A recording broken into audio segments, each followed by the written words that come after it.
Assalamualaikum warahmatullahi wabarakatuh. Kami dari kelompok 17 ingin mempresentasikan tentang analisis manajemen pada UMKM zaman nanti.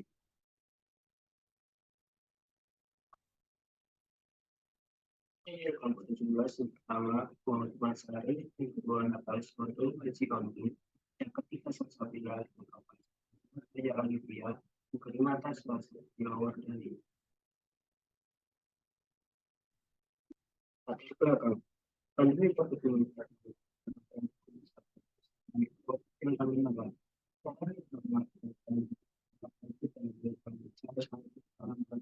Dan tapi adanya lingkungan bisnis yang kompetitif membuat angka berdasarkan kepentingan. Persaingan bisnis yang jenis mengadakan persaingan jadi sebagai sengit. Persaingan yang cukup ketat yaitu pada produk jamu seperti program jamu nanti. Program jamu nanti memiliki pasar yang luas sehingga tidak dapat dapatkan dari kompetitor yang bergerak yang sama. Jamu nanti tersebut terkait untuk melihat dan merupakan situasi di Indonesia pada masa pandemi COVID-19. Sementara yang dijadikan jamu yang dapat menjadi imunitas harus membantu seperti pertukaran ekonomi masyarakat Indonesia dalam COVID-19. Hal tersebut merupakan peran pemerintahan jamu nanti dalam meningkatkan pelaksanaan pasar. Orang itu kelompok badan usaha kecil menggunakan misalnya yang telah memiliki baik selanjutnya akan dijelaskan dengan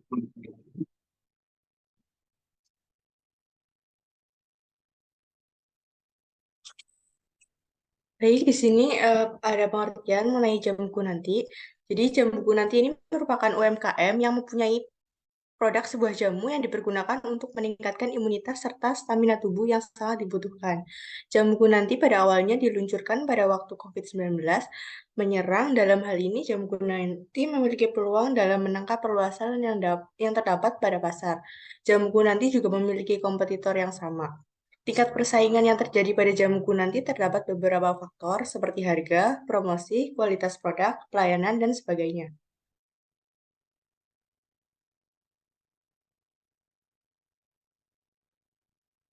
Nah, di sini ada analisis faktor internal atau matrik IFE. Nah, di sini untuk faktor internalnya ada kekuatan dan kekurangan, di mana kekuatan ini yang pertama ada tempat strategis mendapatkan bobot 0,8. Nah, bobot ini didapatkan dari perhitungan bobot dan mendapatkan rating 4, di mana rating ini didapatkan dari responden. Untuk skornya yaitu 0,32. Yang kedua yaitu ada faktor internal dari produk dibuat dari bahan-bahan alami tanpa tambahan pengawet, bobotnya 0,07, rating 3, dan skornya 0,21. Yang ketiga yaitu memilih sertifikasi PIRT dengan bobot 0,07, rating 3, dan skornya 0,21. Yang keempat yaitu bahan baku mudah mendapatkan bobot 0,06 dan rating 3, kemudian skornya yaitu 0,18. Untuk faktor yang kelima yaitu memiliki produk dengan harga ekonomis, di mana mendapatkan bobot 0,09, rating 4, dan skor 0,32.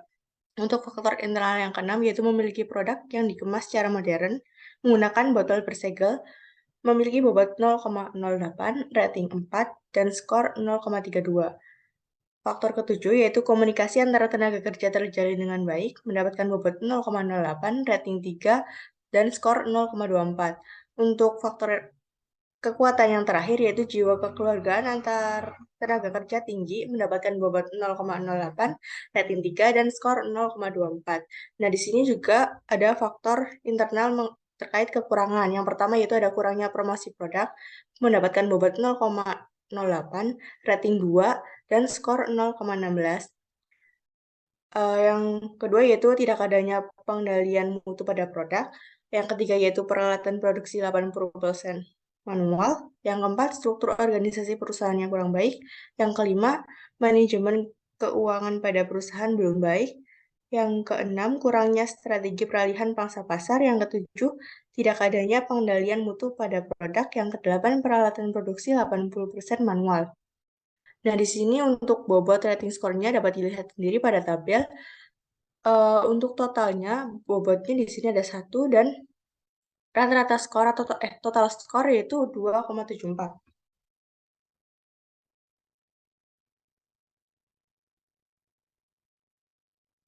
Next. Nah, di sini terdapat hasil dari analisis matriks IFE atau matriks internal. Berdasarkan tabel matriks IFE, Jambu nanti memperoleh total nilai yang terbobot sebesar 2,75, sehingga Jamuku nanti berada bawah sisi rata-rata, namun dikatakan cukup kuat karena memiliki nilai rata-rata di atas 2,5. Nah, Jamuku nanti ini memiliki kekuatan utama dengan memiliki nilai 0,36, yaitu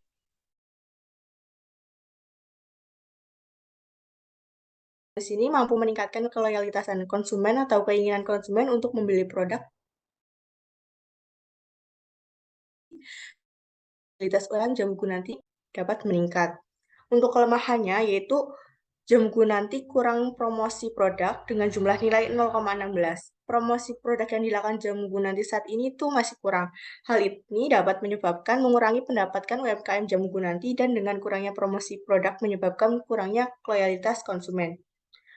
Untuk selanjutnya akan dibacakan oleh rekan saya.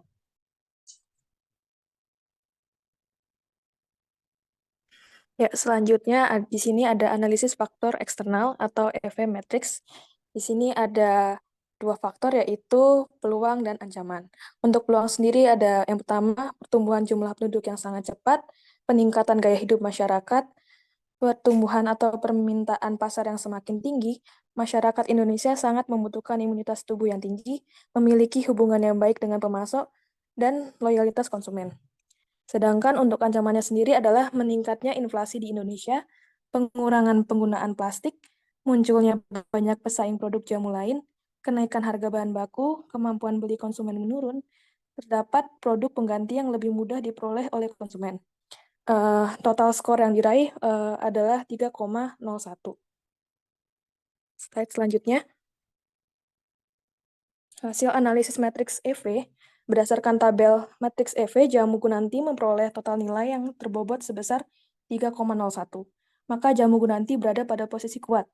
Jamu Gunanti memiliki peluang utama yaitu masyarakat Indonesia sangat membutuhkan imunitas tubuh yang tinggi dengan nilai sebesar 0,48. Saat Indonesia tengah berada dalam krisis pandemi virus COVID-19, rempah-rempah yang diolah menjadi jamu sangat diperlukan untuk meningkatkan imunitas dalam tubuh manusia. Peluang tersebut dapat menguntungkan UMKM Jamu Gunanti sehingga profitabilitas UMKM Jamu Gunanti meningkat. Ancaman utama yang mungkin akan dihadapi yaitu daya beli konsumen menurun dengan nilai sebesar 0,2. Hal tersebut merupakan ancaman utama karena jika daya beli konsumen menurun, akan menyebabkan kerugian pada UMKM Jamu Gunanti. Slide selanjutnya. Selanjutnya adalah matriks SWOT. Matriks SWOT dapat membantu mengembangkan 4 tipe strategi yang dijalankan, yaitu yang pertama, strategi SO atau Strike Opportunity merupakan sebuah strategi yang menggunakan kekuatan internal yang terdapat pada perusahaan untuk meraih peluang-peluang yang berada pada luar perusahaan. Yang kedua ada strategi WO atau Weakness Opportunity, merupakan strategi yang dipergunakan untuk memperkecil kelemahan-kelemahan internal yang terdapat pada perusahaan dengan memanfaatkan peluang-peluang yang terdapat pada perusahaan. Yang ketiga ada strategi ST atau Straight Trade, merupakan strategi yang digunakan untuk menghindari atau mengurangi dampak yang disebabkan oleh ancaman eksternal. Yang terakhir atau keempat adalah strategi WT atau Weakness Trade, merupakan strategi yang digunakan untuk bertahan yang dilakukan dengan cara mengurangi kelemahan internal dan menghindari ancaman. Slide selanjutnya akan dibacakan oleh teman saya. Baik, berikutnya ada analisis matriks SWOT pada Jamu Gunanti. Yang pertama ada strategi SO, yaitu mengidentifikasi kekuatan internal. Poin pertama ada produk yang unik dan berkualitas tinggi dibuat dengan bahan-bahan alami dan ramuan tradisional yang sudah terbukti efektif. Lalu ada pengetahuan yang mendalam tentang pengobatan tradisional dan penggunaan tanaman obat-obatan. Lalu yang kedua ada mengidentifikasi peluang eksternal yang dapat dimanfaatkan untuk meningkatnya minat konsumen terhadap produk-produk kesehatan dan ramah lingkungan. Lalu ada perkembangan teknologi digital dan e-commerce yang memudahkan perusahaan untuk memasarkan produk secara online. Lalu ada mengembangkan rencana aksi untuk memanfaatkan kekuatan internal, yaitu ada meningkatkan promosi dan pemasaran online melalui situs web dan sosial media. Lalu ada menawarkan kemasan produk yang menarik dan praktis untuk meningkatkan daya tarik produk di mata konsumen. Next. Lalu ada strategi WO, yaitu identifikasi kelemahan internal, kurangnya sumber daya dan modal untuk melakukan riset dan pengembangan produk baru. Lalu identifikasi peluang eksternal, dukungan pemerintah untuk pengembangan UMKM. Lalu mengembangkan rencana aksi, mengembangkan jaringan kerja dengan pihak-pihak yang memiliki keahlian dalam riset dan pengembangan produk baru. Next. Lalu ada strategi ST, yaitu mengidentifikasi kekuatan internal. Produk yang unik dan berkualitas tinggi dibuat dengan bahan-bahan alami dan ramuan tradisional yang sudah terbukti efektif. Yang kedua ada identifikasi ancaman eksternal, persaingan yang ketat dari perusahaan jamu lainnya. Lalu ada mengembangkan rencana aksi, meningkatkan inovasi produk dengan melakukan riset dan pengembangan produk baru, sehingga dapat mempertahankan keunggulan kompetitif di pasar. Next.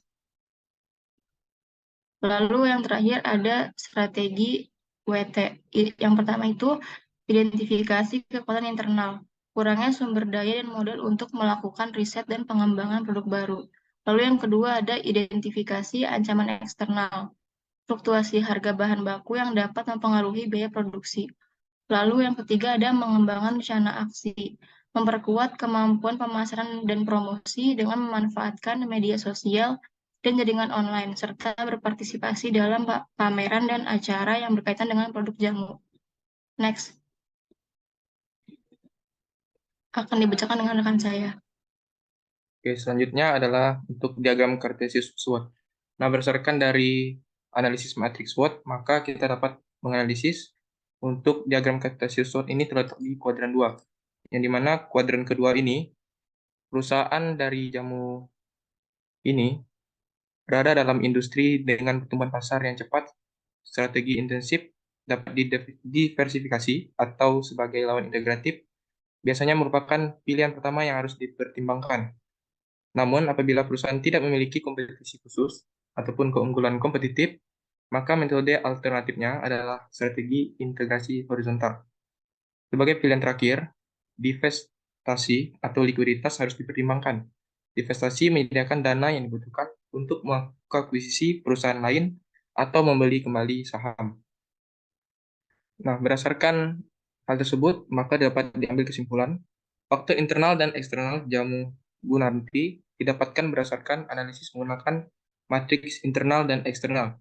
Di antaranya produk dengan harga ekonomis, 4 strategis, produk dibuat dari bahan-bahan alami tanpa bahan pengawet, memiliki sertifikasi PIRT, memiliki produk yang dikemas secara modern dan higienis, komunikasi antar tenaga kerja terjalin baik, dan jiwa kekeluargaan terhadap tenaga kerja yang tinggi, pertumbuhan jumlah penduduk yang sangat cepat, peningkatan gaya hidup masyarakat, pertumbuhan permintaan pasar yang tinggi, dan memiliki hubungan yang baik dengan pemasok.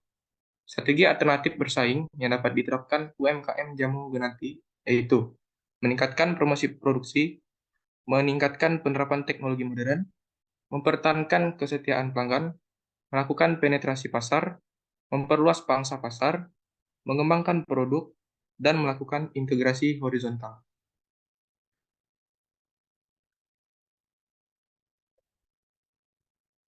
Oke. Sekian presentasi dari kelompok kami mengenai tugas organisasi manajemen perusahaan industri. Dalam khususnya di UMKM Jamu Gunanti. Atas perhatiannya kami ucapkan terima kasih.